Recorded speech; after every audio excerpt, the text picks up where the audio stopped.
I am Rigank, sent from Center for European Studies at SIS JNU, pursuing my PhD on Sikh diaspora in Europe. On behalf of the School of International Studies, I welcome you to the Aravalli Summit, the inaugural event of a series of annual conferences to be held in collaboration with Ministry of External Affairs, Government of India, beginning this year.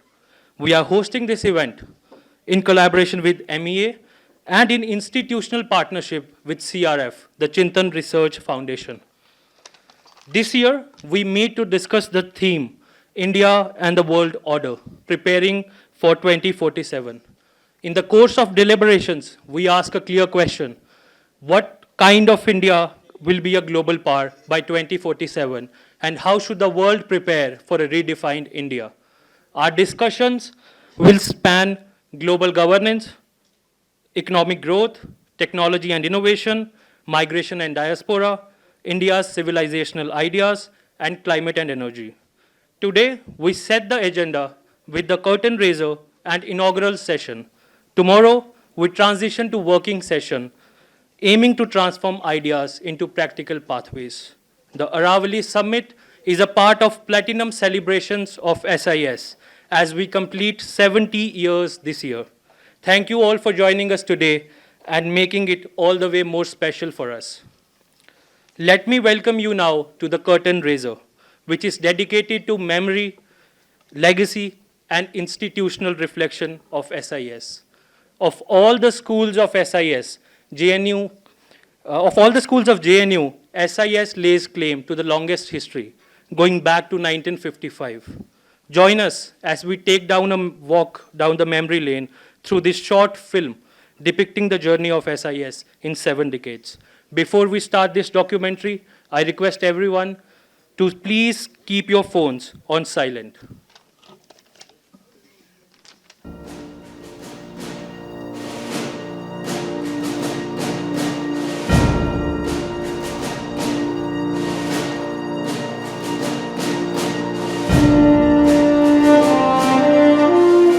In 1955, a young nation sought to define its voice in world affairs. At Sapru House in Delhi, the Indian School of International Studies, today's School of International Studies at Jawaharlal Nehru University, was born.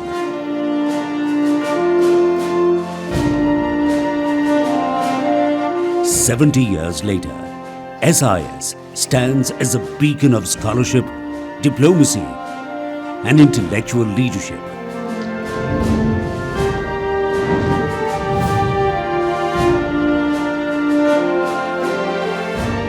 SIS was conceived with a bold vision. India needed not just diplomats, but thinkers who could interpret world affairs through Indian eyes.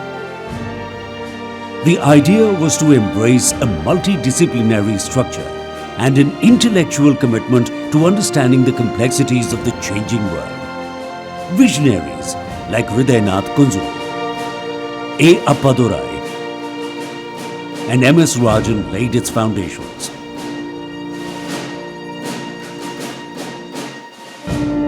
Its journal, International Studies, launched in 1959, became India's first scholarly platform in the field, and its seminars brought global intellectuals to Delhi.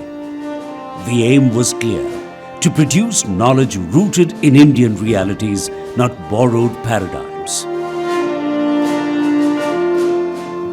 I came to Delhi, an 18-year-old boy, exactly 60 years back, and I entered the portals of Sapru House, where Indian School of International Studies was located. That is the parent institution which spawned the School of International Studies in Jawaharlal Nehru University. And whatever I am, I owe it to the Indian School of International Studies and School of International Studies. Indian School of International Studies boasted of a student community which was truly international. Teachers were equally eminent. I remember Hans Marganto coming and teaching us his realist theory. In 1970, ISIS merged with the newly founded Jawaharlal Nehru University. It was a turning point. Now called the School of International Studies, SIS expanded into teaching, offering Masters and MPhil programs.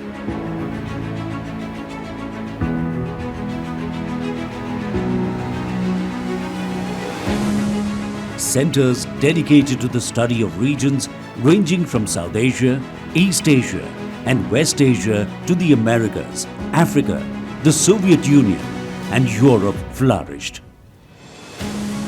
Scholars like Urmila Fadnis, G.P. Deshpande, P.A.N. Murthy, R.P. Anand, Rahmatullah Khan, Bimal Prasad, and others gave SIS its intellectual breadth.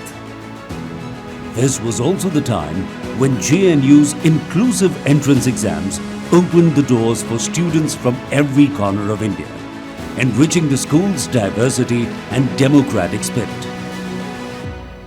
I followed my father, the late J.N. Dikshit's footsteps, who was among the first students at SIS when it was located at Sapru House. As we celebrate 70 years of the founding of the School of International Studies, we honor a legacy of critical thought, global engagement, and academic excellence. What made studying at SIS truly special for me was being part of an India rich in its diversity and vibrant in its spirit. The 1990s brought profound changes. With the Cold War's end, globalization, and India's liberalization, SIS reimagined itself. A new generation of scholars joined, bringing fresh ideas by introducing critical and post-colonial IR theory and engaging with debates on multilateralism, globalization, environment, and security, while deepening SIS's core strengths in area of studies and international law. The launch of the MA in Economics World Economy bridged politics and economics for a globalizing India. Faculty played vital roles in shaping India's nuclear doctrine, WTO negotiations, and track to diplomacy. SIS was not just observing history, it was part of it. In SIS classrooms, we have always sought to blend cutting-edge theory and innovative concepts with empirical insights from the field and policy-relevant analysis. Now, this admixture of theory and policy manifested itself quite powerfully in the years preceding the Shakti nuclear tests of 1998. In the 21st century, while rooted in its strengths in diplomacy, security studies, and regional expertise, SIS has expanded into new frontiers. Environmental governance, technology, gender, peace and conflict resolution, geopolitics of climate change, and regions like Indo-Pacific. SIS shaped the very grammar of an Indian imagination of world affairs. Drawing from the wisdom of the Arthashastra, guided by the quiet strength of ahimsa and dharma, and rooted in the enduring art of civilizational diplomacy. Alumni like Subramaniam Jaishankar, Nirmala Sitharaman, Amitav Acharya, Santi Shri Dhulipudi Pandit carry the school's influence into diplomacy, government, and global academia. I'm truly delighted to be back in JNU and very privileged to be invited to deliver the Professor Hridayanath Kundru Memorial Lecture. As you all know, he was the founder of the Indian Council of World Affairs, that is now closely associated with the Ministry of External Affairs, and where certainly students of my generation of JNU spent a lot of our time. He was also responsible for starting the Indian School of International Studies that became SIS in JNU, where I did my MPhil and PhD. Memories are very fresh. JNU has its own imprint in our minds, and the way it evolves a person. So let me pay my tributes and respects to the institution from where I've really learnt a lot. Not only as a Vice Chancellor at this very important time in the history of the school, which is one of its kind not only in Asia but in the world. I was also a student in the CPOD division from 1985 to 90. It was the school that groomed me to become the first woman Vice Chancellor of this very university, which I never thought I would. And this school is the topmost in Asia, as well as been getting JNU excellent ranks. And the levels, different centers and area studies is phenomenal, and the students that it's produced as well as the faculty are of tremendous international repute.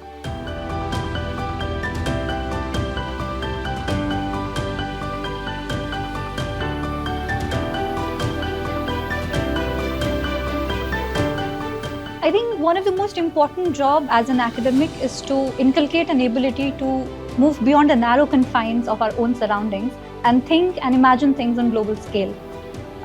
SIS as an institution has given me that, and most importantly, it is a place that gives us people, the students from varied social backgrounds, a possibility of doing something and making a name for maybe ourselves.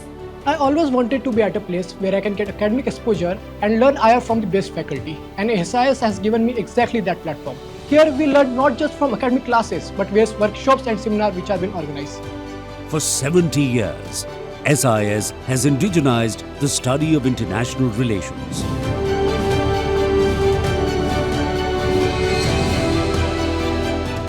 Long before global IR became a buzzword, its scholars questioned Eurocentric theories and built frameworks from Indian traditions.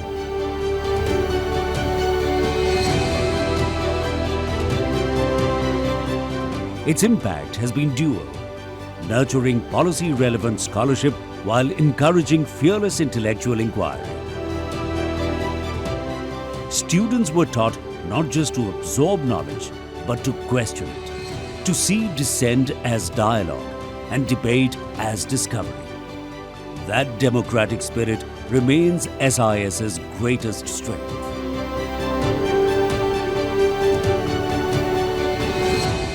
Die School of International Studies der JNU ist weltweit für ihre kritischen Ansätze und Theorien bekannt, die in Europa, aber auch in Deutschland in den Studiengängen oftmals viel zu kurz kommen. Und das ist auch der Grund, warum ich mich für die JNU entschieden habe. School of international studies विगत 70 वर्षदेखि अन्तर्राष्ट्रिय राजनीति, कूटनीति, सुरक्षा अनुसन्धान, क्षेत्रीय अनुसन्धान लगायत विभिन्न क्षेत्रमा उच्च स्तरीय शिक्षा प्रदान गर्दै आएको एउटा स्कुल हो. В факультете международных исследований мне посчастливилось познакомиться с очень интересными, глубоко знающими профессорами. Их подход уникальный, от моего понятия очень необычный. 私はインドから見た外交や国際情勢について学んでいます。この大学では日本をはじめ世界各国の教授や専門家から特別講義を受けることもできます。このような環境で勉強できることをとても嬉しく思っています。70 years ago, SIS began as an experiment. Today, it is among world's foremost schools of international studies, standing at the crossroads of scholarship and policy, India and the world. SIS is more than its buildings, faculty or programs. It is an idea, born in the fires of independence, tempered through 7 decades of change. It carries a quiet conviction that knowledge of the world is power, and that power which must be forged, questioned and carried forward, generation after generation, like a torch passed through time. The School of International Studies at Jawaharlal Nehru University is not just one of the oldest schools anywhere in Asia, but also the most prestigious. The School of International Studies was born in 1955, and we are celebrating its 70th anniversary this year. It was born of a visionary impulse that India needed not just practitioners on foreign policy, but also scholars who could craft a distinct Indian point of view. Today, as we celebrate the 70th anniversary, it's a time for reflection. It's a time to look back, but also a chance to look ahead I believe that SIS, if it performs the role of a critical, plural institution with a sense of its own purpose, it can count in the next 70 years to be as relevant and to be as intellectually meaningful as the last 7. As it steps into its 8th decade, SIS carries forward a promise to think independently, to speak fearlessly, and to contribute ideas for a more sustainable, humane, and just world. This is not just the story of an institution, but of India's journey to engage the world on its own terms. This is the story of SIS at 70.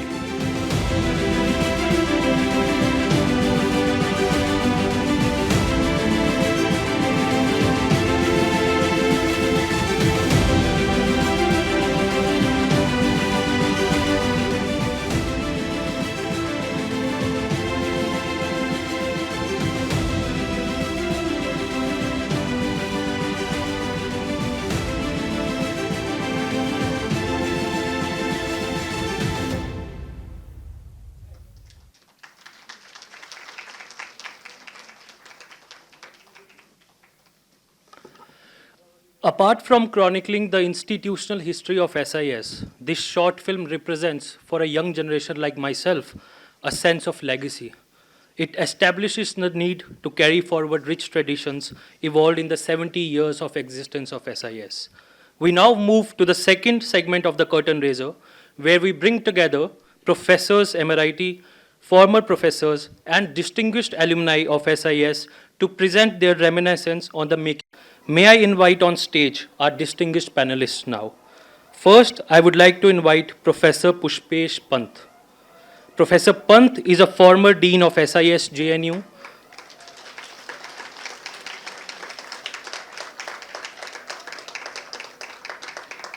Professor Pant is a former Dean of JNU SIS, where he spent almost 5 decades, first as a student of Indian School of International Studies and then as a teacher at SIS. He is one of the most well-known faces of SIS, known for his varied interests and expertise ranging from international relations and diplomacy to culinary matters. Professor Pant will chair this session. We welcome you, sir. Next, I would like to call upon stage Professor S.D. Muni.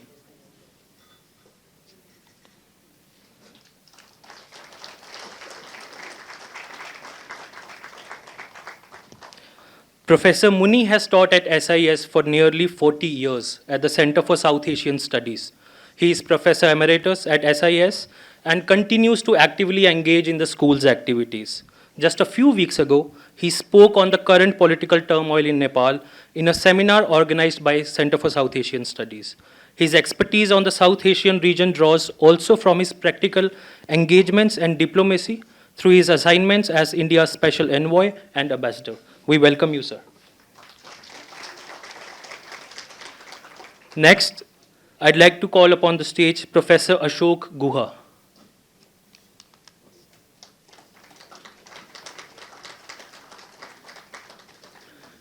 Professor Guha has taught international trade and diplomacy for several decades at the Center for the Study of the World Economy. He is Professor Emeritus at SIS and is actively engaged in the school activities. He also recently delivered a lecture in the Dean's 70th Anniversary Lecture Series. Apart from JNU, Professor Guha has also taught at Yale, UCLA, UC Berkeley, and Georgetown. We welcome you, sir. Next, I'd like to call upon stage Professor K.P. Vijayalakshmi.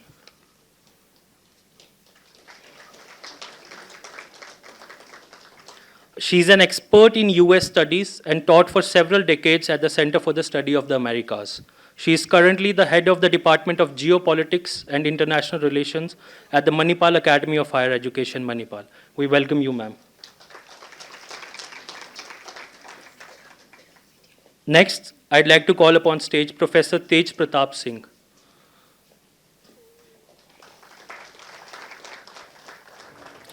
Professor Singh is a professor at the Department of Political Science at Banaras Hindu University.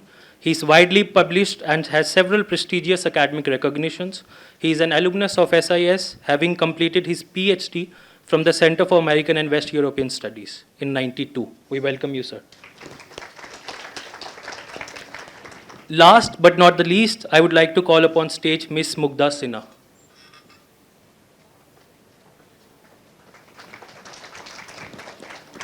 She is a 1999 batch IAS officer of the Rajasthan cadre, who is currently the Managing Director of the Indian Tourism Development Corporation of the Ministry of Tourism.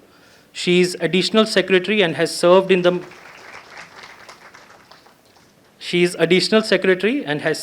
Ministries of Tourism, Culture, Commerce and Textiles in various capacities. She is an SIS alumna, having completed her MPhil in Diplomatic Studies in 1999. We welcome you, ma'am. Now I would request the panel to please take their seats.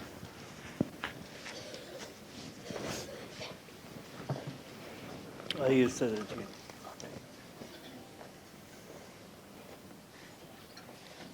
Our panelists for this discussion have one thing in common.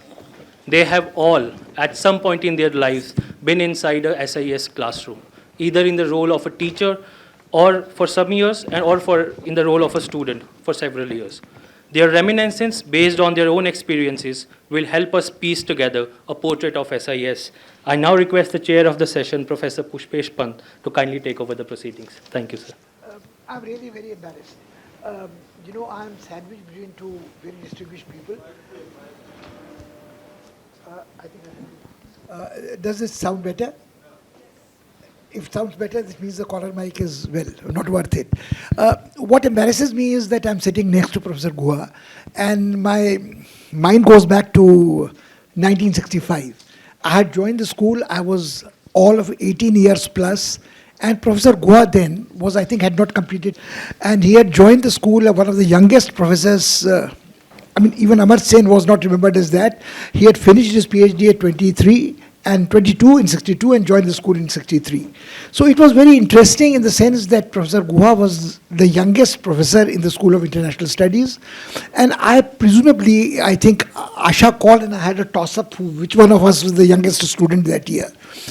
My mind goes back for two other reasons. I'm very grateful to Professor Mattu to have invited me to be here and revive my memories. I'm the wrong person to do all these things. I am very frivolous by temperament. I have no academic pretensions. I never published. I taught haphazardly.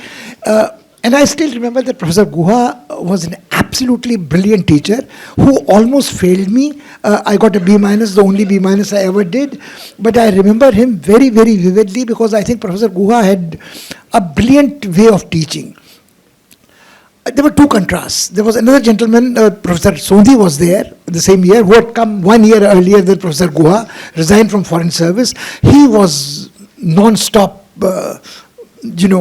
staccato fire at you. Classes went to 3 hours, 4 hours, and evangelical mission to convert you to, not to Shakti then, but to power and cybernetics and so on. And Professor Guha would have great eloquent pauses between his perfectly chiseled sentences.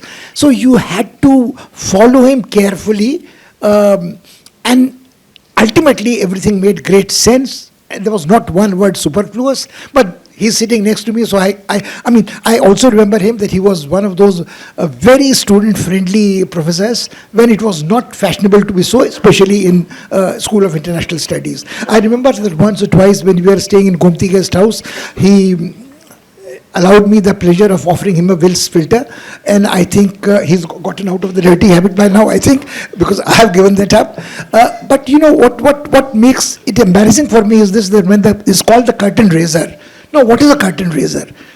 I started with year 65, and it was, interestingly, the first decade of school had been completed. But there was no celebration.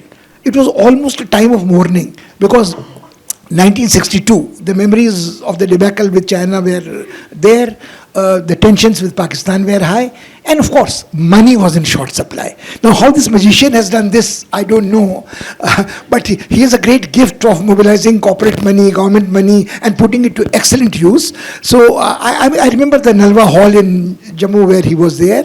But the interesting part is this, that there was no celebration for the first anniversary, the first decade. There was none at all.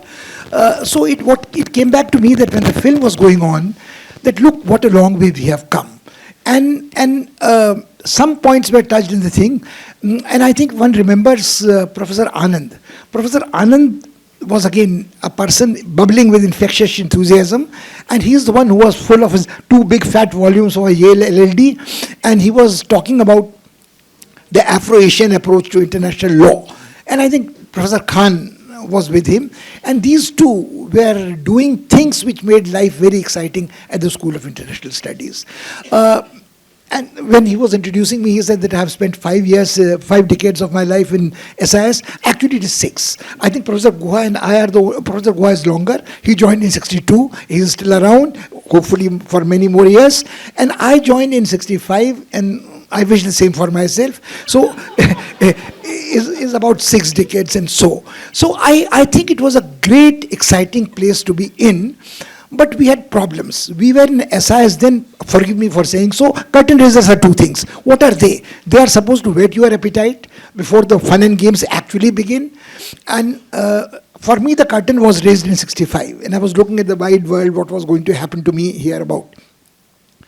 The curtain raiser could provide you a background to what is going to happen, come forward. And to me, the thing is that it is somewhere between an overture and a prologue and an alap, if you allow the musical diversions. So overture is an independent piece all by itself. Prologue is something a little more integrated with what is going to follow. And alap is, of course, a rambling nonsense of a person who improvises as he goes along. So temperamentally, I am inclined to the Alap school of thought. So you are warned. I will not take too much time. I believe there is going to be a very substantial piece. I told Viji that when she has the structured presentation, she can take 2 of my minutes. So that's all right. But what I wanted to say, the last thing I wanted to say before I shut up, of course, I don't actually ever shut up, that we stayed in SIS Sapru House in the pre-Copernican revolution place. Everybody in Sapru House thought that they were the earth and the sun revolved around them. And all the suns revolved around them. And even such brilliant stellar artists like from Rajasthan did come to School of International Studies because School of International Studies was the place to be in. But things passed, Copernican revolution did come, we did join JNU, and I think that was a great thing. Because till we joined the JNU, our pretensions of interdisciplinary research were pretty sad, I mean, if I may say so. We were very compartmentalized, there was very hierarchical system. We were discussing whether it was American studies or American and West European studies. Professor Guha, of course, was the Reserve Bank chair of international trade. And it was exciting because when I just joined, I was said, Professor Guha is going as a delegate to UNCTAD 2, sir, if I'm not missing it right. He was an Indian delegate at the UNCTAD 2, which had taken place then. And it was exciting for us that there was Morgenthau teaching us, and one of our teachers was joining the UNCTAD. Now I see faces here, I mean, half the IFS list probably would be SIS one time or the other. You vice chancellors, you had a quick glimpse, there were 12 at one time and more, the count was going on. But let's not get into that. I think what was most exciting was when we went to JNU, the oldest school was put under pressure. There were other schools and we realized that what interdisciplinarity meant. The students came from other schools, joined our classes, like Dr. S. Jayashankar came from CPS to SIS.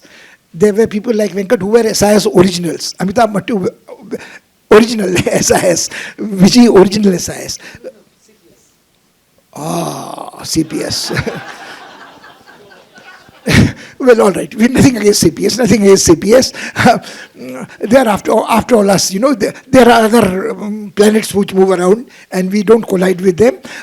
But, you know, I am slightly curbed because of Dr. Muni sitting next to me. Because Dr. Muni is one of those people who has probably loved the school.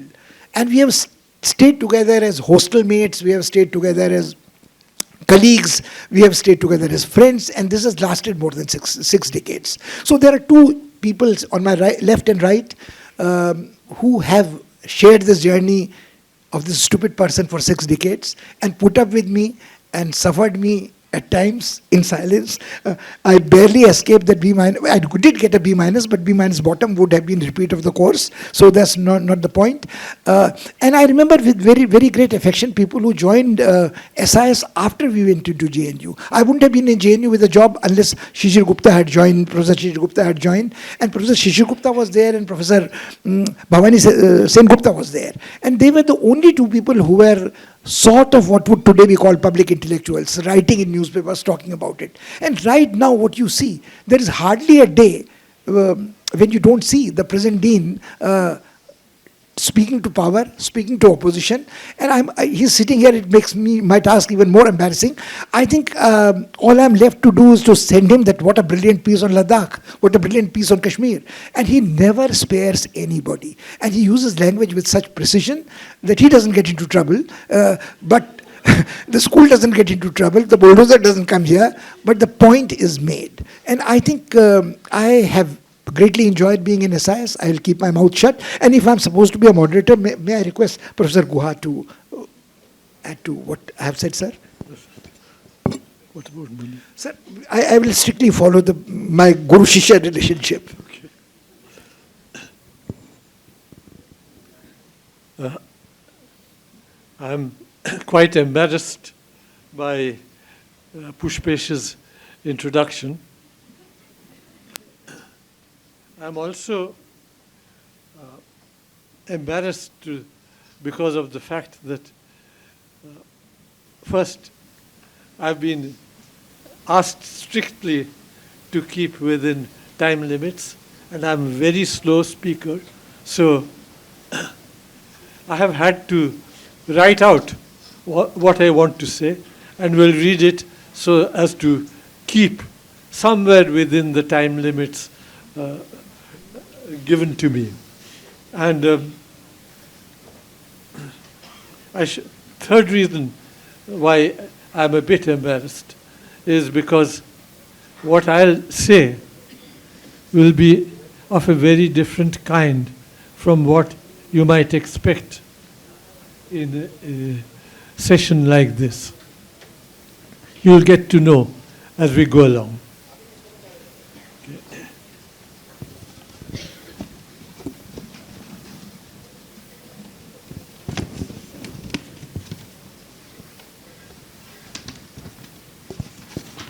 Reminiscences, recollections.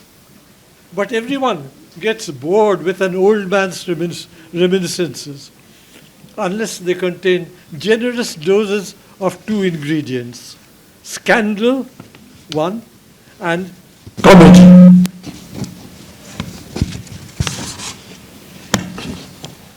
I have been at JNU since its foundation. So I have a whole Pandora's box of scandals. But in honor of this august occasion, I shall keep this box tightly closed, having selected 7 of the least scandalous little stories to tell you today. I hope, despite this sanitization, I should say, I hope this bit of comedy that remains will relieve your boredom. Okay. The first of my stories is the mystery of the missing plugs and the Iyengar obsession, starring our first Vice-Chancellor. G. Parthasarathi was a leg spin bowler of some note in the 1930s, and the son of Gopalaswamy Iyengar, a long-time Nehru confidant and our first permanent representative at the UN. These two facts hold the key to his career, but I shall bypass them to focus only on his personality. Personally, GP was an amiable, imperturbable, Buddha-like character who enjoyed telling me about how he foxed Mushtaq Ali with a googly. He was not a communist, but like all Nehru family acolytes, a fellow traveler with a deep love for all things Soviet. I asked him once why the sinks at JNU do not have plugs. It transpired that this was part of JNU's ideology. The Soviets are so clean, he told me, that they always wash in running water. The answer stayed in mind when I spent some time in the Soviet Union more than a decade later. Sure enough, I observed the same phenomenon there and I asked the same question. The answer, however, was very different. Every time we put in a plug, said my hosts, it vanishes. It gets stolen.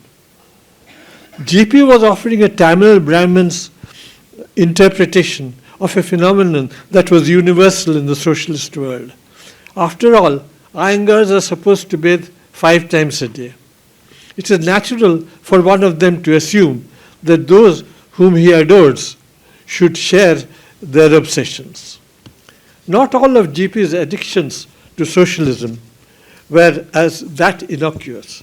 And that is our second story, the Bulgarian adventure.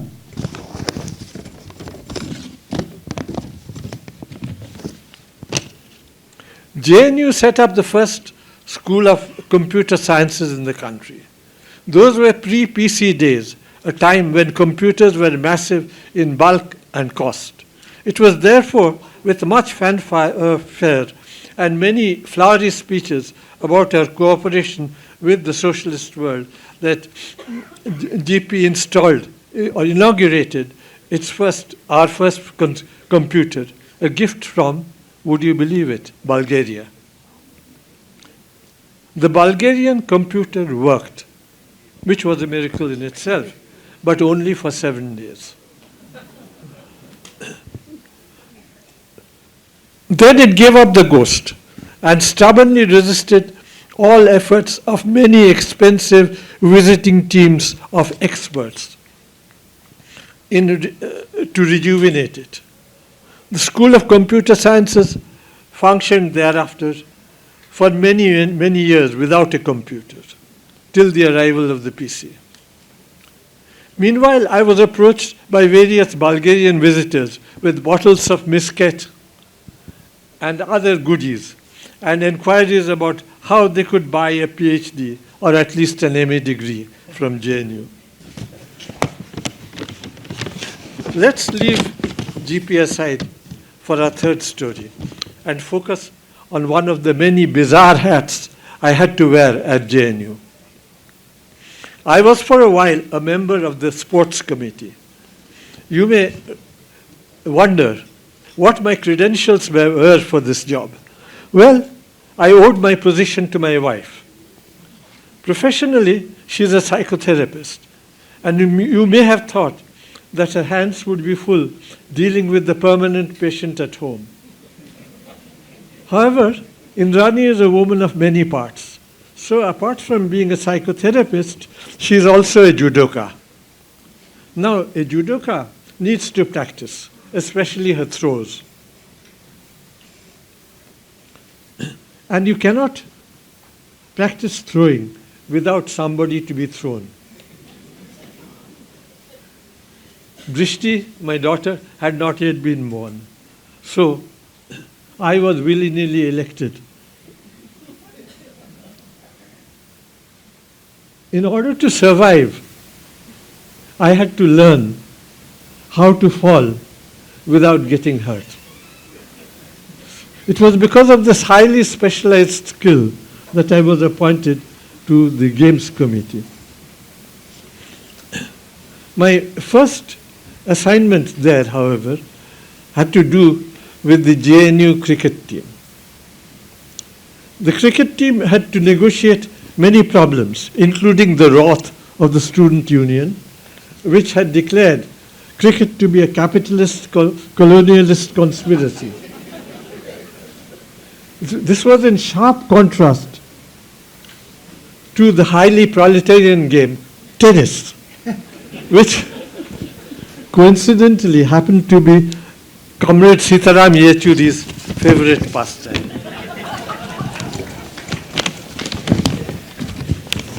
Having emerged triumphant from this ideological firestorm, the cricketers felt sufficiently emboldened to enter the inter-varsity championship for what was called the Rohinton Baria Trophy. However, this was a battle of a very different order. In the first round, JNU came up against Guru Nanak Dev University, the happy hunting ground of Surinder and Mohinder Amarnath. There were students there at the time. At Amritsar, JNU managed a grand total of 15 runs, of which 5 were extras.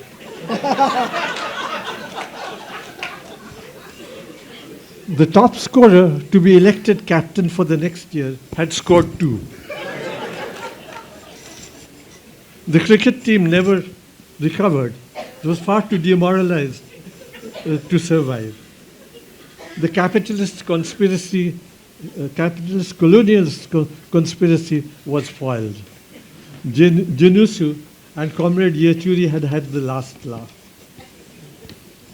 Just as weird were my experiences as foreign student advisor, which I was for many years. Those days, Berkeley had a program for sending an American student to spend a year or two at JNU. And it fell to the foreign student advisor to look after him, or more usually, her. The first such student, a girl named Joy, was always in and out of our house, accompanying us on family picnics and the like. She was always famished because she couldn't stomach the hostel food. And so she gobbled up every morsel that we fed her. One day she asked my advice about a dilemma she was facing. 4 guys, it seemed, wanted to marry her.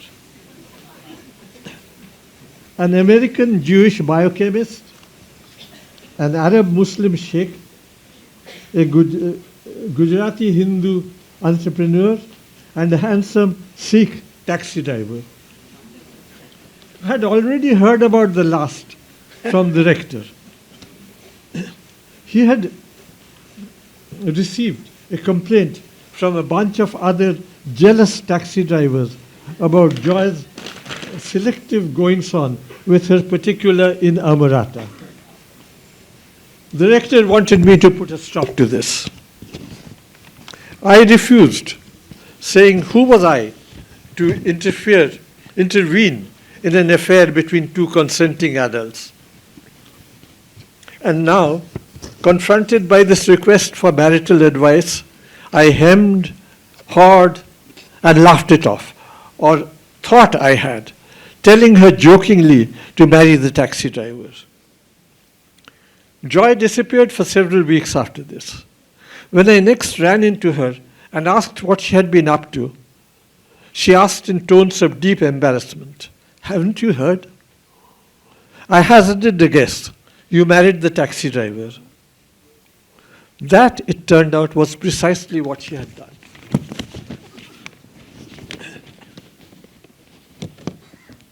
Soon after she left for California, taxi driver in tow, now legitimately married to a true blue American citizen. Some years later, I was teaching at Berkeley when she contacted me. Her husband, it seems, hadn't been comfortable in the environment of a highly intellectual American family. Fortunately for him, California was already chock full of communities from rural Punjab, complete with chapatis, charpais, and balle balle. In one of these,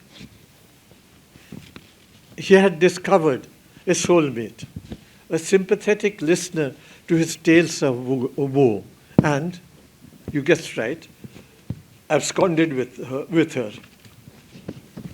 Joy's love story came to an untimely end.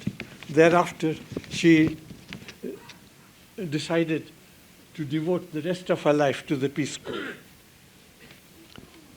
The next recipient of the Berkeley Fellowship was Sue, a dazzling beauty. At SIS, however, she encountered a guy who was even more beautiful. Together they formed the handsomest couple I have ever seen. Unfortunately, despite his beautiful exterior, Sue's boyfriend was entirely solid upstairs. Not more so, however, than the supervisor he had managed to acquire. When Sue decided to take a hand in her boyfriend's education, she discovered that he had already submitted the first 2 chapters of his MPhil thesis to his supervisor, and that they had been verbatim copies of 2 articles he had read. Aghast, she asked, "Can't you at least change the words a bit?" When he confessed that he couldn't, Sue decided to write the 3rd chapter for him in her own words. The supervisor, confronted by a chapter that had not actually been plagiarized, was enraged. "Why couldn't you write nicely?" he stormed. "Just as you did in the first 2 chapters. Do it again." He did it again, keeping Sue as far away from the manuscript as he could, and so duly received his MPhil. Meanwhile, he and Sue were married and left for California, not happily ever after, though. The marriage lasted no longer than Joy's. JNU seems to have been a fertile field for matrimonial alliances for visa purposes and the like, but not for holy wedlock till death doth us part. I'll switch now to a role that would interest Amitabh, that of the dean. From the late 70s onward, I had refused the deanship several times.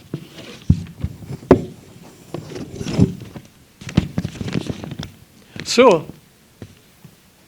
when the VC made the usual request, I trotted out my usual refusal.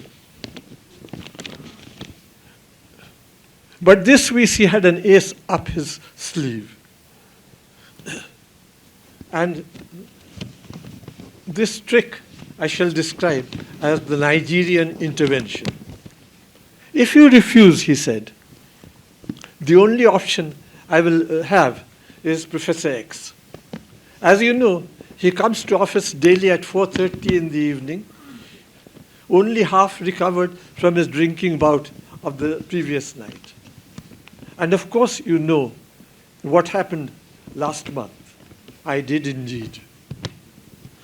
The previous month, SIS had been visited by a very large and very loud-voiced Nigerian woman who created a high decibel hullabaloo in the corridors about how X had seduced her with an offer of marriage, which she was now refusing to honor. Given the instability of the Rao minority government and the political unpopularity of JNU, asked the Vice Chancellor, did I think that the university, and in particular SIS, could survive another major scandal? The VC's point was irrefutable, and I found myself dragooned into accepting a position that I had long dreaded. The Vice Chancellor was Yogendra Alag, a good leftist of the CPI variety, but also a hard-headed pragmatist. He knew I would be troublesome, but figured I would be useful in navigating the tricky political currents of the Narasimha Rao reform era. as a scapegoat for the unpopular decisions he would have to take. Such a situation soon presented itself, one that we may call the Advani donation. The government had been for a while pressing the universities to find external sources of funding. This was meant essentially to encourage universities to tap industry for support for scientific research that might be useful to it. The left, however, was horrified. It conjured up paranoid visions by capitalists who, it believed, were eager to pour vast sums of money into JNU to subvert its ideals. Alag decided to toss the hot potato to a three-member committee with me as chairman and Anjan Mukherjee of CSP and scientists as other members. We produced precisely the kind of report, recommendation that Alag wanted and could blame us for. We suggested that any external offer of funds should be gratefully accepted, provided it was unconditional and vetted by in the wake of the Babri Masjid demolition, was regarded as the very personification of the devil. Where to make a donation to JNU? I argued that in this infinitely improbable event, we should accept it, subject to the two provisos in our report. The provisos would ensure that the donation benefited the university without in any way deflecting it from its general course. In fact, the left should be particularly eager to accept the donation, since it would leave Advani poorer and no closer to his supposed objectives. I argued further that those who had accepted scholarships established by that most brutal and violent of imperialists, Cecil Rhodes, could surely not object when money was given not to individuals like them, but to institutions. This was, of course, a low blow. Both the most vocal opponents of our report were Rhodes scholars. However, it served its purpose. The report was accepted without much ado, though the Advani, the feared Advani donation never materialized. However, the Students' Union was very, very unhappy. Their leaders went to the VC, whom they believed was sympathetic to them, and asked if nothing could be done with Professor Guha. Alag threw up his hands in helpless resignation. He understood their point of view, he said. But since I had tenure, they would simply have to accept me as a given. My relationship with Alag was complex and often bordered on the comic. We were bound together by a network of implicit mutual blackmail. He knew that I would do everything I could to avert major damage to SIS. I knew that he was desperate to ensure against adverse publicity that would besmirch his image as an able administrator. We exploited each other's vulnerabilities. One of my few minor triumphs in this game was what I shall describe as the affair of the broken toilet. One morning I learned that a toilet in one of the school's bathrooms had broken the previous night and was now lying in filthy pieces on the floor, making the bathroom and indeed the whole corridor unusable.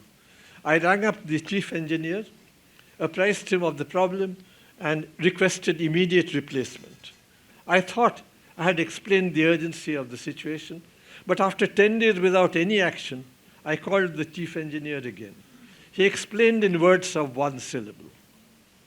I had committed the cardinal sin, a violation of Standard Operating Procedure, SOP. I should have written to the assistant engineer. If the latter thought it worthwhile, my note would be sent upward through the engineering hierarchy, collecting the remarks of everybody in this ladder until it reached the table of the chief. If the chief considered such drastic action appropriate, he would then constitute a committee of representatives of engineering, finance, and the school. These representatives would be nominated by the respective departments and would have to accept the nomination in writing. If they did, a coordinator would be appointed from among them. The coordinator would then arrange an inspection, a joint inspection by the entire committee of the site, namely the broken toilet, and a subsequent meeting to decide on their conclusions. Was the toilet really broken? Could it be repaired? Was it really necessary anyway? The report would then go to the chief engineer, who would, if he saw fit, decide on replacement. Tenders would then be invited through public advertisement, applications received and scrutinized by yet another committee, and a decision eventually taken on which toilet to buy. Thereafter, the whole process of ordering and installation could begin, possibly 6 months or a year after the toilet had broken. Meanwhile, the summer breezes could continue to waft the fragrances from the bathroom through the corridors of SIS.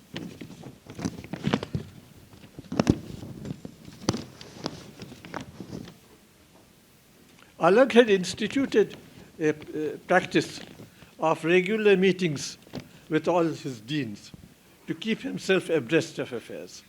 At the next dean's meeting, I related the saga of the broken toilet in painful detail. Was this the best we could do? I asked.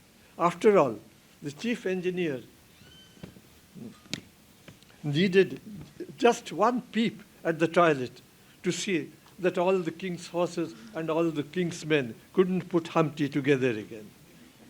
Why did we need a committee of wise men to establish this? The whole room burst into laughter, but not Alag. He persisted in defending his SOP. It was at this point that I decided to deploy my secret weapon. What do you think, I asked, would happen if the press got wind of this affair? Imagine the headlines. The stink at JNU is real. Our special correspondent sniffed it herself. The toilet was replaced the next day.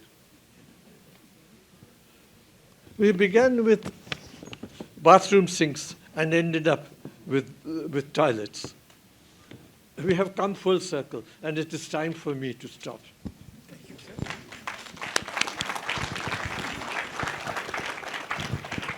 May I request Dr. Muni to move out of the toilet and speak up?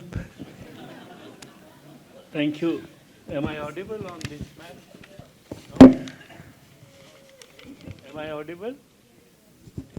Well, I could as well go there. To begin with, I'm really, really grateful to the organizers of this conference and particularly the Dean, Amitabh Mattu, for this invitation and asking me to be a part of this magnificent event, I must say that. I have deeply entrenched nostalgia about SIS and ISIS. I was never a student of SIS. And I am not embarrassed talking to you. In fact, I am delighted to be in your midst. I've seen from close quarters, I've seen the evolution of ISIS into SIS And I appreciate a sentence which Amitabh wrote in Hindu about SIS. I may differ with words if I read it out. SIS has been a furnace where ideas meet power, where scholarship shapes strategy, and where India's intellectual sovereignty is forged. I may change a word here or there, but I fully endorse the spirit. Before I come to that evolution, let me briefly tell you my engagement or association with ISIS and SIS without being its student. In 1966, Professor K.P. Karunakaran came to Jaipur, and I was his first PhD scholar there. He was my first supervisor. When he came back to School of International Studies, I got a telegram admitting me without my applying with a fellowship. But my professor in JNU would not let, in Jaipur, would not let me go, so I could not come and become a student. But I joined the Sapru House hostel with Pushpesh and many others. And I tell you, the Sapru House hostel almost shaped, designed, and made my life and my career. Sapru House hostel gave me my love. Sapru House hostel gave me my education. A science graduate who did his political science masters as a private candidate, I was never taught political science in any classroom. So when I came to Sapru House hostel, I was exposed to ICWA conferences and lectures and meetings, and ISIS conferences, lectures and meeting, and interacting with all these bright students who were all around, taught me what international relations was, and it gave me a perspective of international relations. That's how my schooling of international relations has been, not otherwise anywhere else. The hostel introduced me to metropolitan life, and the hostel also introduced me to the core of international politics. On one occasion, the British Prime Minister visited ICWA for a lecture. The JNU students decided to demonstrate against his racial policies, and as a hosteler, I joined them, and we were all put in the prison. But G. Parthasarthi and Professor Bimal Prasad, who was the hostel warden at that time, got us released with samosas and tea. So that was an experience of life, and I knew how international politics is affecting almost each one of us. I tried to enter SIS, applied. I was appointed a research assistant, which I thought I would not join. I did not join. My first attempt at becoming an assistant professor in diplomacy division failed. Second time I got in, and then I became a part of the SIS. The SIS entry was almost a surprise entry. And with all the love and affection, I should say that I was treated as an outsider. I was an outsider even in the hostel, where I paid more than regular students because I did not give my establishment charges. And I had to vacate the hostel room every year or whenever the warden so wanted. But it was a fantastic experience, as I tell you. So when I entered SIS, a part of the faculty looked at me as an outsider, and a good deal of students looked at me as an outsider, because one of their leaders was also the claimant of the same post, and somehow this is how it happened. 1974 to 2006, the SIS chiseled me, made me what I am. I wouldn't be without the SIS in one form or the other. It created a very congenial ecosystem for me to professionally grow, both in IR and area studies, and build my career and also my professional trajectory. Therefore, I am totally a part of the SIS evolution. Tremendous love and affection from the faculty colleagues, tremendous love and affection from the students, which I cherish these days. And that's why I still tend to come and be with all of you on any occasion which is possible. Now let me come to the spirit of the SIS. SIS has made a tremendous contribution to India's national life, which I think no other institution in my mind has ever made. It is a Vice Chancellor, one of the Vice Chancellors, K.R. Narayanan, who had his intellectual roots into SIS for being a former diplomat, became the president. He was also the vice president. He was also the Minister of State to begin with, after being the Vice Chancellor. We had Hamid Ansari as a Vice President, but he was also the visiting professor before that to the School of International Studies. We had several Ministers of State, not several, but K.R. Narayanan, Yogendra Alag, Digvijay Singh, who was an SIS student and fought against the left thrust amongst the students as a free thinker, but he made it up to that.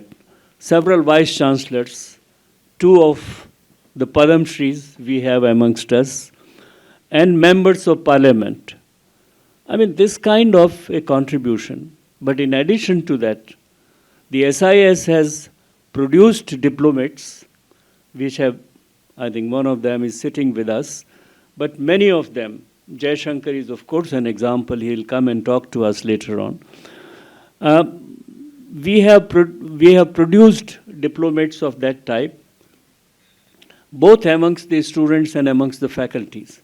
There were 5 of the faculty members who have served as ambassadors elsewhere. There are 2 or 3 of the faculty members who served as advisors to the foreign government, Professor M.S. Agwani, V.S. Mani, and M.S. Rajan.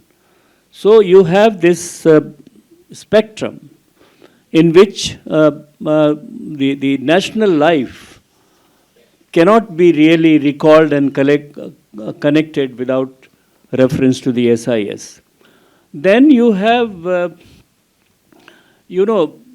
through continuous interaction with MEA, writing reports for them, and all kind of meetings where they were called as experts and giving their views on critical policy issues, which I don't think any other institution has really done that. Now, this is where I feel bad, because the SIS faculty and the SIS students, and particularly today, are so hugely deprived of the kind of support which builds an academic. In terms of field work, in terms of library facilities, sometimes me, Satish Kumar, we even got some of the Ford Foundation money for doing this, but not through the MEA. And there was one small grant which was given by the MEA to SIS, that was for holding the National Convention on International Affairs, led by the SIS, and that unfortunately was withdrawn in 2014. And I was personally very upset about it. In fact, Pinak Chakravarti, who was the then secretary, I said, what is this? Why has it happened? You had made the grant and you are withdrawing it. Therefore, I compliment Amitabh that he has brought the MEA back to where it should be. The MEA has been funding India Foundation, MEA has been funding Gateway House, MEA has been funding ORF, and why not SIS, why not JNU, one of the oldest and best established institution which has been there. So I think this kind of a national contribution, and the message must go to the Minister of External Affairs, that this grant should not be a one-time grant. It should be diversified, and certainly the faculty and the students need what you call the fieldwork support. If you really expect the quality content in the research and the work of this school, which it has done under several odds. In fact, Shishir Gupta once told me that if 30 to 35% of the faculty is working well and sincerely, the institution would shine. This is what his idea was, and I'll come to Shishir's in a short while. So this is how I would appeal to Amitabh, if this can be whispered to the powers that be, that what they had done earlier was a wrong, I don't know if it was politicized decision or otherwise, but it should not be repeated. And there must be a commitment to SIS that this much of the support will come from the government of. Now, if the government is looking for conformists, then they are doing disservice to themselves. In my idea, the School of International Studies or anybody which is an academic institution has got to be non-conformist and objective. You know, there is a couplet by Kabir, Nindak nire rakhiye angan kuti chhabai, bin pani sabun bina nirmal kare subai. You must have a critic around who would tell you where have you gone wrong and how can you correct that. And if you don't prefer that critic, you are doing harm to yourself. Therefore, academic institutions must objectively, dispassionately, without emotions being involved, must say what the policy is, how the policy could be, and what it could be. So I think this is one aspect of SIS which I want to underline. One or two small points, Pushpesh. I know you are running. I got to slip. No, I thought you. No, the time schedule has got to be respected. I have seen two struggles within SIS. One is a huge debate on theory, and the other is a huge debate on area studies. In theory, the ISIS started mostly with it had its roots into the ICWA movement. The whole idea was to create international relations which is not colonial. And it was on this basis that ICWA was established. And it was this basis on which ISIS was famed. So the earlier studies you will find are largely historical, analytical, avoiding many of the Western theories which were seen in a different perspective. And wonderful studies were done. Shishir Gupta's India-Pakistan study, I saw it on the screen here. Rahmatullah Khan's Kashmir study on international law. Appadurai and M.S. Rajan did wonderful studies on India's foreign policy.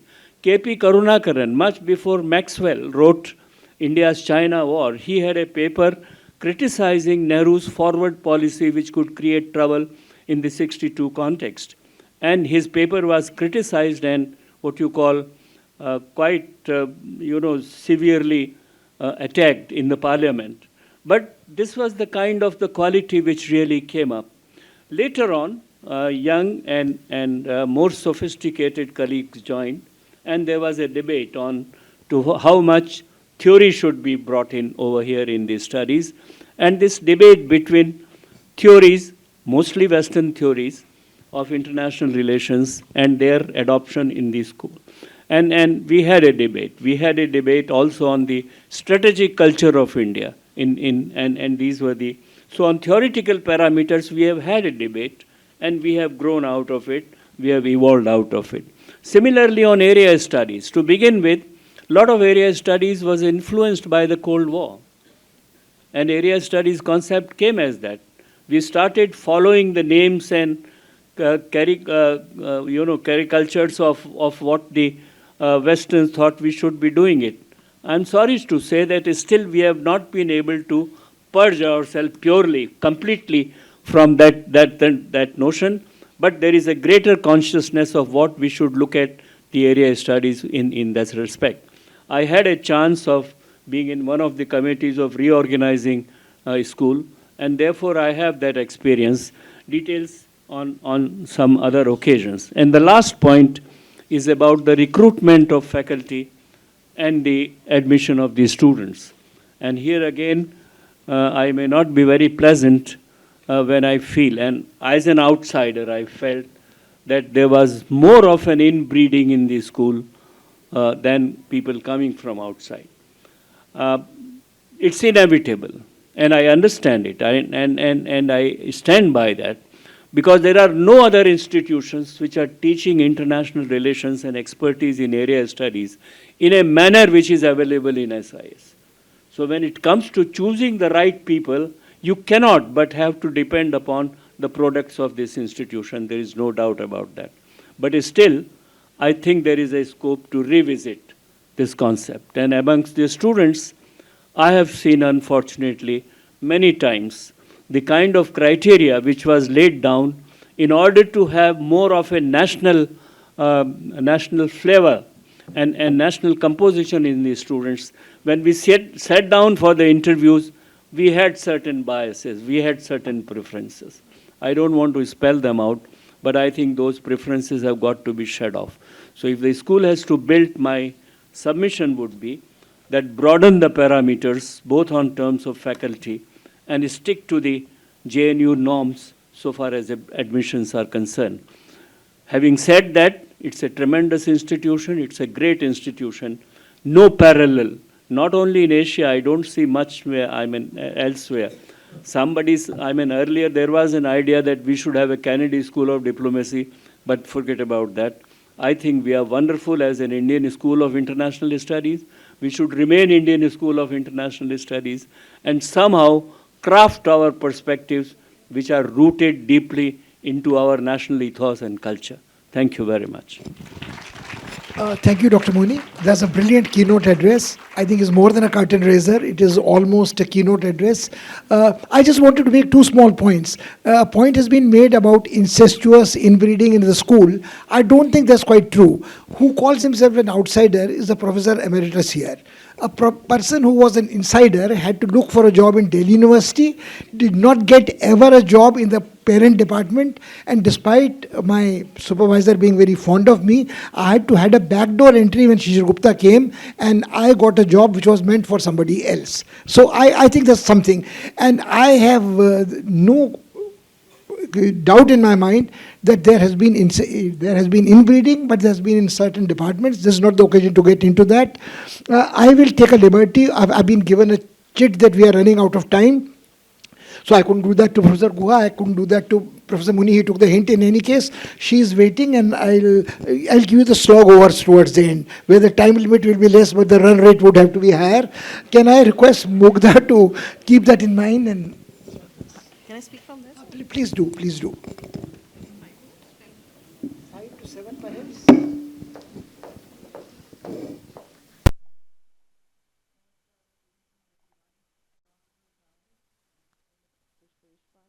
Ashok Guha, Dr. Muni, Madam Professor Vijayalakshmi ji, Professor Tej Pal. I am indeed very indebted to the Dean, Professor Amitabh Mattu ji, for giving me this great honor of being able to share in the 70th year anniversary celebrations of the School of International Studies as its alumna. So thank you very much, sir. And to be able to share the stage with my esteemed professors, at least 3 of them have taught me, and I've worked with one. And Tejpal ji happens to be my senior, and I know a couple of faces here, so I'm really very, very grateful. It feels nice because this is a good kind of a homecoming. Though I've always been coming here because I have a magnet in the form of a very dear friend, classmate, and Professor Rajan, who in the government parlance is like the buck stops here or the one-stop shop for all things JNU, for all of his batchmates. So it's nice to be here amongst faculty and students. You know, I am almost double the age at which I left JNU in 1999 to enter the portals of the LBSNA for my training. I keep saying at the cost of repetition that I came from LSR in a skirt and left in a sari, from student to an officer from JNU. And I was here at a very, very critical time. And today, as I speak, you know, I'm reminded of that a little story from the Mundaka Upanishad, which talks about these two birds, no? This one bird sitting and eating the bit of fruit and the other bird observing it. And at this point in time, I think I'm both, by hindsight, a participant also and a witness. So it's kind of my own memoir of being in those 4 years in JNU, 3 in the hostel in Ganga, and then 1, of course, I had to really do serious preparations. And in the 1.5 month post, the result was declared on 23rd of May, 1999. And the submission deadline for the MPhil thesis was 2nd of July. So between those two bookends, I actually wrote my dissertation and managed to get an A, A grade. So I'm very, very happy about that. But I think what JNU, while SIS might have been the epicenter of all things that we did here, but I think it was the larger ecosystem of JNU, which really gave me those very, very important values. Knowledge, of course, was always there because we had such fabulous, professors. I never knew that Professor Ashok Guha was not poached by the neighboring school of languages for his impeccable, storytelling skills. So it's really, really interesting how that did not happen. And he, in fact, our class began with his, very dry economic class, and we were very scared because he was a disciplinarian. He was very punctual. He came right on time. And Dr. Pushpesh Pant was the dean at that point in time. And we were like really in awe of all the things that he did. There's also a little connection. And, I also find when I was listening to everybody, I also find that today I represent two institutions. I kind of look at SIS, which was established in 1959. I'm today the MD of ITDC, and Ashok Hotel, which is the jewel of the ITDC, was also established in 1955. And if you look at the trajectories of the two institutions that I represent here today, you find that, just like pretty much like SIS, which got subsumed in JNU, Ashoka also got subsumed in ITDC because ITDC was a later venture. It came about only in 1966. The ministry came about in 1967. So I'm just quite surprised that today, and October is also the month where, my work place is also celebrating 70 years, pretty much like SIS. So it is kind of I'm at the intersection of a lot of interesting things that are happening. But there are other intertwinings also that I realize which happen, and I just say these three things because I think these three years are very important in my life, in the life of India, in the life of SIS. And I will just say this and then probably give the mic to other people. In 1974, that's a very, very critical year because India had just celebrated 25 years of it being independent in many ways. And SIS had taken about 20 years to set up the first MA course, MA in politics with specialization in international relations, which is what I did in 1995, which is what I entered in 1995, and it took me also exactly 20 years. The same year, 1974 is the year when I was born, and 20 years later, the same time that it took SIS to come into being to do this MA course, it took me the same time to come back and take admission in that course. Very, very interesting. In 1997, when India was celebrating 50 years, I was transiting from having completed my MA and moving on to doing an MPhil. And that was the time because when I met one of my seniors here, who was a Professor Sanjay, and he reminded me of the fact, so I thought I should include that anecdote. That was the time when my sister, who was doing a BBA, she decided they were all minors, they were under 18, and they set up their first startup company called Midas Touch, and they were looking for somebody to be the CEO for the company's act formalities, and I was chosen because I was their sister, and a couple of friends decided, and that was the time that we sold these T-shirts in JNU, which had these very, very JNU-like feel about it. And a lot of people who are now professors, who were students at that point in time, became our guinea pigs for buying those 50 years celebratory souvenirs for the country. And that the slogan that it had, the T-shirt which the slogan it had was inspired pretty much by the ethos of JNU. It said, revolution in our blood, freedom in our souls. And I think if that is something that tagline from the t-shirt, it had a mashal at the back for those of you who still wore it after buying it, after obliging the startup. So I think that is at the heart of what JNU has taught us. And revolution is not just about the revolution that happens, but revolution that happens in the cranial matter. And I think I also learned something very interesting because I became a tourist for Delhi, sitting in those 615, 620, those buses which took me all around Delhi. And I think that was probably the last time that actually I went circumambulating Delhi in buses like that. The university specials and the buses. So I think JNU, and I also fell off those buses many, many times when I was in JNU.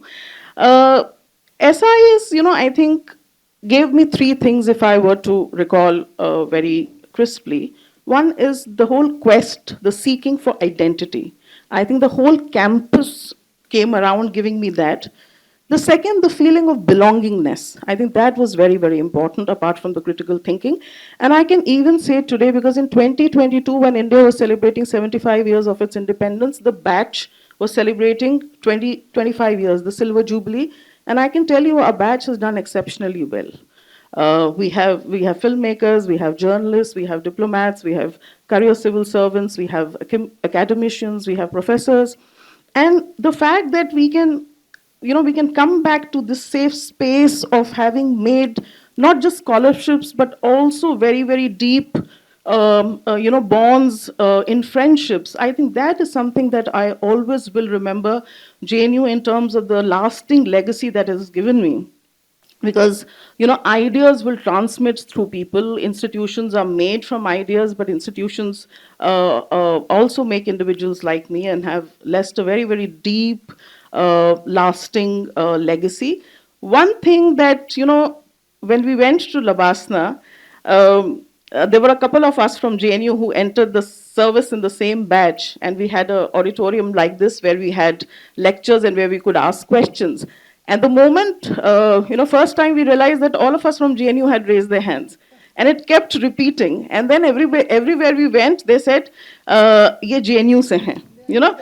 Yes. ये JNU से है, ये बहुत questions पूछते हैं और questions ही नहीं पूछते, they ask very long drawn questions, so that is something that the critical thinking, the ability to be able to dissect stuff and the ability to be able to ask questions, I think that autonomy, the freedom of expression, I think this is all part of the SIS core values, if I can say, that I have had the great honor to receive from my mentors, and some of the mentors continue to mentor me even now. So I'm very, very grateful that I get this opportunity today.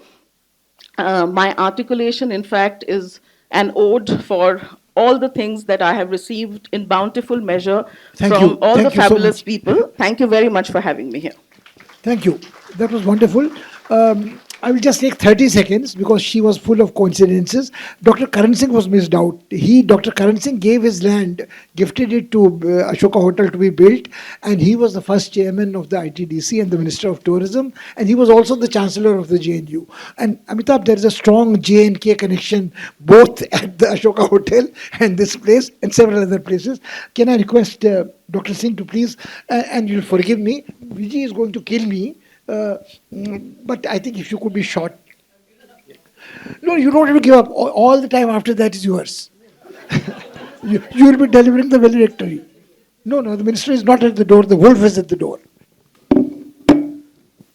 Respected Chair, Professor Pushpesh Panji, Professor S.D. Muni ji, Professor Ashok Guha ji, Professor, we are habit of saying Professor Mugdha Sinha ji, and Professor Vijayalakshmi ji, Professor Amitabh Mattu sir and Venkat sir. I was surprised by the choice of Professor Amitabh Mattu keeping me in this panel, because probably he wanted to make it a very inclusive panel and he wanted to be very accommodative, and he wanted to have all kind of people represented because JNU has been very inclusive, have been very accommodative, and in fact the JNU has been always given importance to the people who are coming from different background. I came from University of Allahabad. Fortunately, the Vice Chancellor of University of Allahabad, Professor Rajan Harse, is also here. So in Allahabad, there is a different kind of culture here. So every senior is addressed as a sir over there, and the junior senior culture is very dominant in University of Allahabad. I think it is the case in the most of the universities.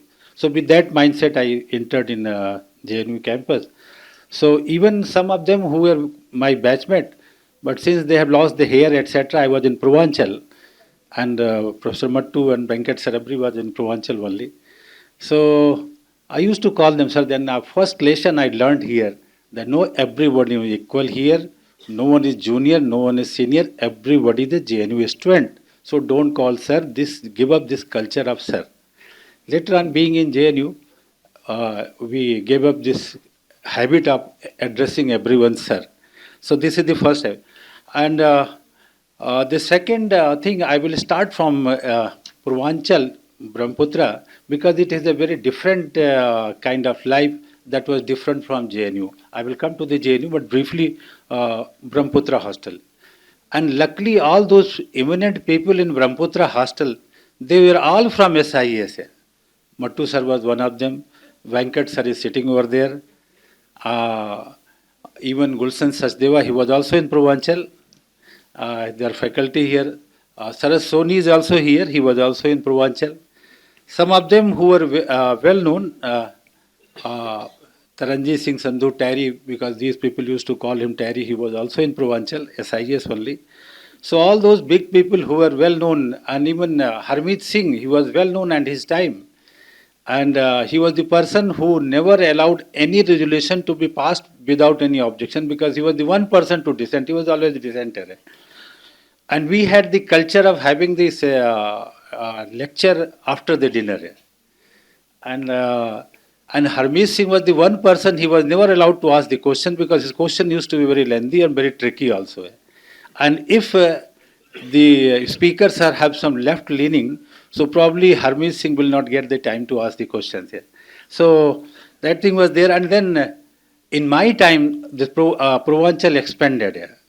And now extension came up when I was resident of Brahmaputra hostel. And in Arvind Kumar, who is here, he was the resident of the extension. And Purvanchal was known for its very tranquil, calm and quiet atmosphere. And I think because of that, Mattu sir and Venkat sir must have chosen Purvanchal. But once the extension came over there, it became like any other hostel, in noisy hostel. So probably by that time Mattu sir and Venkat sir has left, but I was there. So this is all about this thing. And then if I will not be talking about Kumaraswamy, then my story of Purvanchal will never be completed. In fact, after my MPhil interview, I got the 666 from the wrong side. Instead of going to medical, I reached Purvanchal hostel. So I was surprised because Purvanchal was a very deserted place. Even I was wondering where this bus is taking to me, and all of a sudden it came to a stop. So I got down there. Then I saw one person sitting over there waiting for the bus. I approached him, asked him, sir, what to do? I wanted to go medical and I have reached here by mistake this Purvanchal, what to do? He said, don't worry, take any bus. All the buses will take you there outside, because two buses were there, 666 and 615. I said, both buses will take over there. Later on, when I joined this university, I was given the Purvanchal hostel here. So I remember Kumaraswamy only because he was the person whom I met here. So later when I met him, I remembered him and I asked that, sir, what is your name, sir? He said, why? I said, sir, you are the person who told me how to get out of this place here. So my association with Kumaraswamy goes that. So it was a very pleasant stay over there, and I still vividly remember my days spent in Purvanchal hostel, and very important people. N.R. Mohanty was there. He was well known in the campus. Dhananjay Naik and other friends were there. So we have a very strong memories.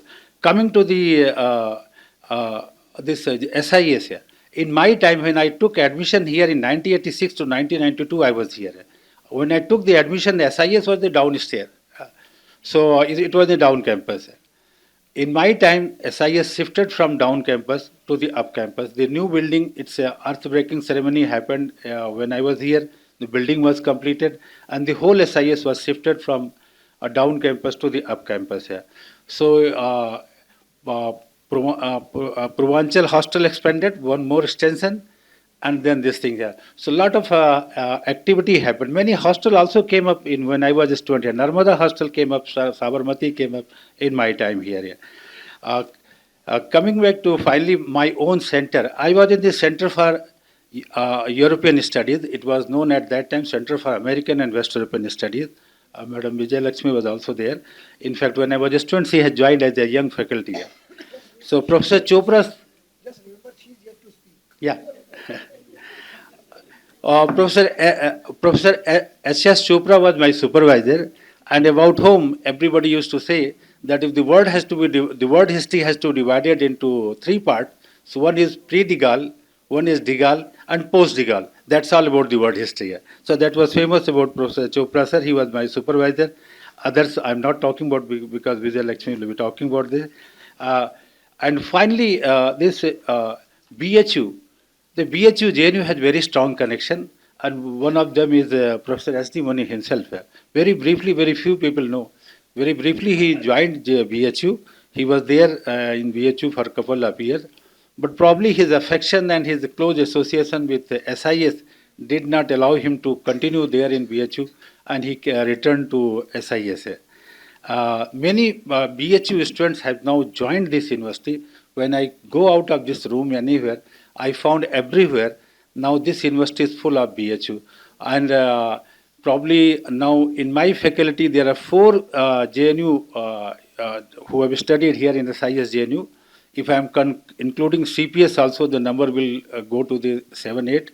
So 4 SIS students are there as a faculty because of, I think, our presence over there. Large number of students are coming here. Finally, I will conclude with this thing that Professor Muni has raised very good point, that why this when the Indian perspective of international relations will come.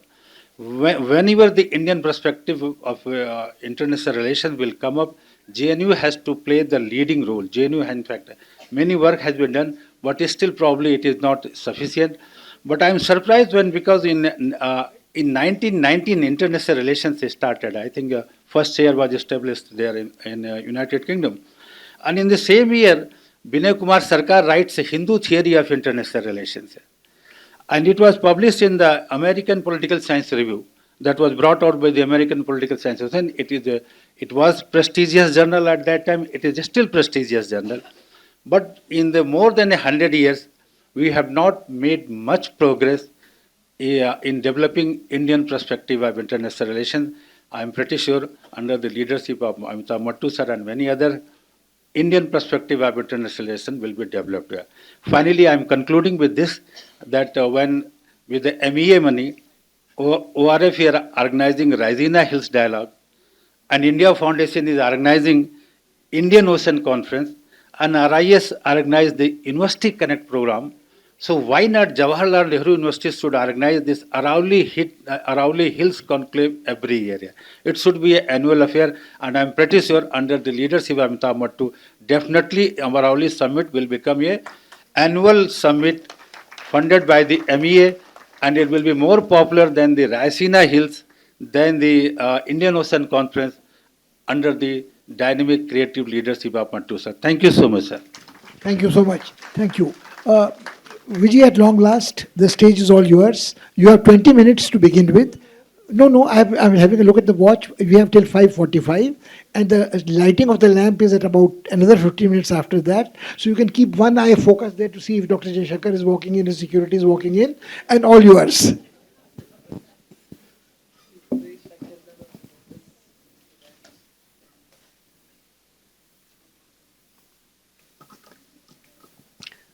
Good evening, and I have to say thank you, Chair. As I expected, it was unexpected. He is known for the known unknown. I want to begin, as usual, with the thanks to Professor Amitabh Mattu and the organizing team and all the friends that I see here, but especially for Professor Mattu, for whom I came, and for, of course, the school. You know, there are many things that have been already said. I have a prepared speech, but I'm not going to go through fully. But I think I thank Professor Pushpesh Pant to have given me that extra, time so that I don't feel, that I have been pushed to the last. But I always believe that, the best comes at the last. So who knows? You might be just be, waiting for something really fantastic. So there are many things that I can recall about the early years that I came to JNU. So there is a separate part of me that talks about JNU experience where, you could come and be yourself. I once wrote a small piece for the Alumni annual publication called The All Souls Land. It was like all the souls could come and land here and do whatever they pleased. In particular, the growth of any scholar is by itself very noteworthy.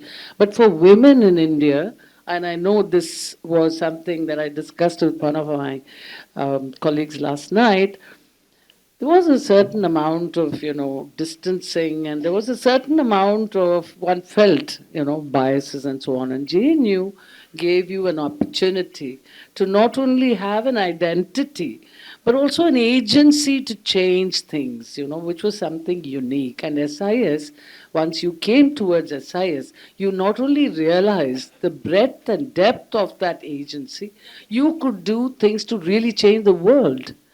So the best part of moving and evolving through the JNU experience was when I joined SIS, because I suddenly realized that people in SIS were teaching us you can see the world differently. So this mutual respect, diversity that is rooted in mutual respect, it is, undimmed brilliance of several minds. I mean, I can just wax poetic on many of those emotions that I carried, but there was this feeling of tremendous dignity that one felt within oneself to be able to ask that question. And I still say this to all my students, and I'm still teaching, so I can say it even now. I always tell them there is no such thing as a stupid question. You can always ask. So, and JNU taught you not only to ask questions, but it helped you engage in not only issues of the day, but look back and look towards the future. So, envisioning futures. That was something that was really, it required a tremendous amount of discipline of your mind, discipline of your, habits and so on. But I want to go back to just at least tell you what I found very, very interesting, which I think to many of our students of today, and Amitabh, I think I have to thank you one more time, because I know you'll get distracted, but I'm happy to see Venkat as well, and so many of my friends, all of you, by one, I want to call you out by name. But even then, I mean, it's amazing how much of that debate, the first great debate on India's non-alignment, was in SIS. I used to teach American studies, and we used to talk about the great debates in American international relations. One of the ways of teaching about how, international relations as a discipline evolved. And I see a similarity in some ways when I looked at Professor Appadurai's article. So, the independent policy that we all talk about today, the non-alignment that was then, and the strategic autonomy, was heavily debated by none others than the founders and the thinkers who brought SIS into existence. And I think that's tremendous. Secondly, there were certain important questions that this debate revealed, which is still relevant today. Now, that is historical, and that is not, something you'll find in any book or in my experience, because this is written by Professor Appadurai, who was at the helm of affairs in many of the meetings and so on. And he asks, now, the independent policy of India, in a world so interdependent as ours, is an independent policy possible? The only outcome of such a policy must be an isolation, which perhaps India would least desire, having regard to the imperative need for foreign assistance in her economic and military development. So just imagine framing this argument at that time and this great debate. I mean, I urge all of my students, all of the students here to please go through some of the works, early works of the great people who had started this great journey. And the journey is still continuing, which is amazing. I mean, just think how each one of us feel, and I also feel, Mugdha, that I have added something. Everybody in SIS feels they've added something. Their thesis is a testimony. It's an offering. It's a great culmination of their personal journeys. You just have to read every student's preface and the acknowledgement pages, and you'll get that flavor from SIS. Then there's about essence of sound Indian foreign policy. There were debates about that. So can you imagine how much we have had these ideas in our DNA so that we can, when we talk to our friends and when we meet our interlocutors from different parts of the world, including the United States, you can explain to them this is not fence sitting. This is not indecision. This is actually our DNA.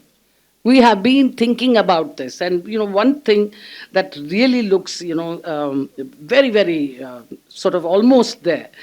He says that, let me not go through too much of it, but, he says that basically you will never find us as anything but independent and neutral. And this is a permanent position. That's what he has said at that time. And it seems to me that we skirt around and we talk about natural partnerships. We talk about multi-alignments. We talk about plurilateral arrangements. We talk about engagements. But look at our DNA. It still says we are who we are strategically autonomous, and we are independent. And I think this level of a generational compact that the thinkers who brought about SIS have done, I think that's something I can never stop ceasing to be grateful. I think in every fiber of my being, I'm extraordinarily grateful for such minds who could be there. And there was also very interesting debates between the foreign minister of that time, and since our minister is just going to be coming, and these thinkers, because one section actually said we should be going with the West. Why should we go with the others? So he said, and the answer is very interesting, we want to help other countries, we are going to have it, we are going to ask for help, and we are going to get it too in a measure. I'm not aware of having been denied any help at all. Even in taking that help, economic or other, or getting political help, it is not a wise policy to put all your eggs in one basket. And more especially at the cost of one's self-respect, because then you're not respected by any party. You may get some encomiums, etc., but ultimately even those may be denied. Therefore, purely from our point, if you like, straightforward, honest policy, an independent policy is best for India. I'm sure most of you who think about India's foreign policy, India's strategic traditions, India's, Kautilya, and before that, and all, the great empires from south of India, Cholas thinking, so many, many, many traditions have gone and blended and brought us to the point where, of course, K.M. Panikkar, you know what he said about the Indo-Pacific and the maritime security of India. So there are many, many interesting facets which have shaped our thinking all along.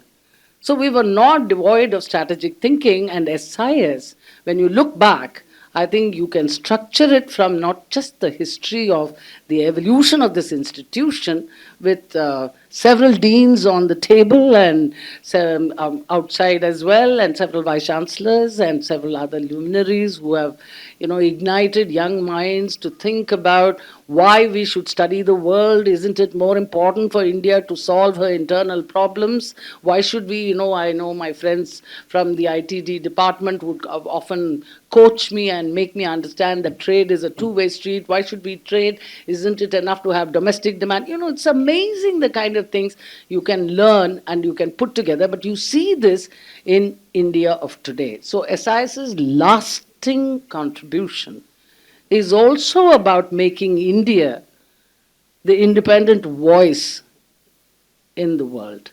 And I think that has made it, I would put it in a simpler phrase, India matters today.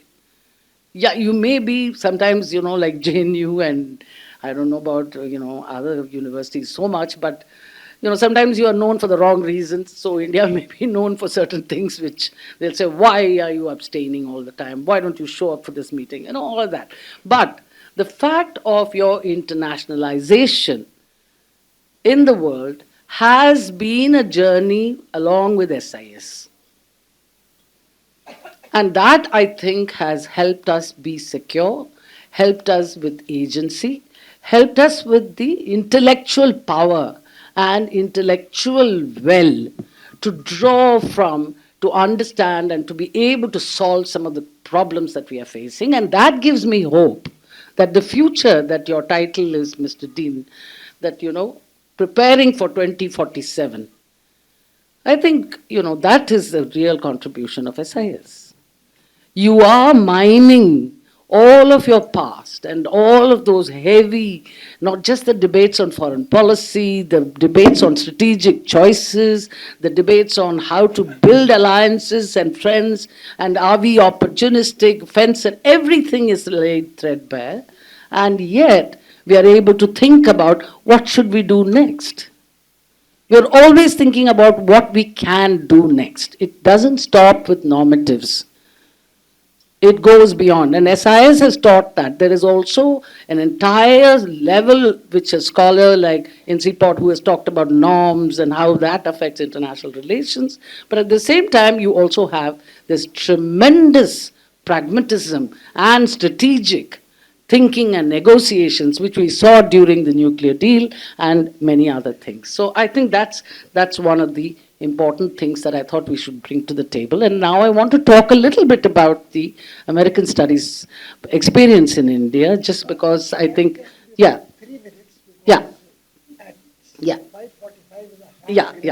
We'll stop. I'm just talking only about the importance of area studies was mentioned.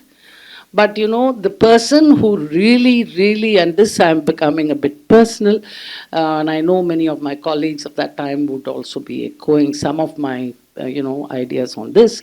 But Professor Venkatramani, who was the first dean, I would like you all to take a moment to give him a clap. GP and MSV, there was something, I tell you. And of course, they were both not Iyengars, so that I must make clear. But anyway, that is something I just thought as an aside, because sometimes it gets heavy. So the point is, American studies had a very interesting journey. And as Tej said, 1921 in Lucknow, there was actually a starting. So I have a full detailed one. Professor Srivastav writes very well on that. But it's very interesting. But the study of American politics, history, and literature grew much more differently than all the other area studies or any other literature studies. Okay, a lot of Indian elite were used to British journals and British and English, related things. But with Professor Venkatramani, and he's written many books, some books were mentioned, America's role in Pakistan. Please take a moment, ladies and gentlemen, to look at it and read it. You will have such it's unbridled pleasure to read that English and to absorb the arguments and reflect on what you think you can, how could India have done anything differently in that difficult circumstances. So what I'm trying to say is, as an area studies, he not only shaped minds of several faculties with whom he actually gave he was their guide for PhD, but he also was able to develop a critical understanding and nuanced understanding of American interests and policies. So to many, many people who say that we are colonially, sold out and we are just completely westernized, I would argue, look at these early works. You may not agree with him, but you can look at it. And of course, followed by Professor BK and RP. But this is the thing. And what was his USP? And many students, I think, will remember me for this. He was the original historian who taught us to go to the archives and do the primary source thing.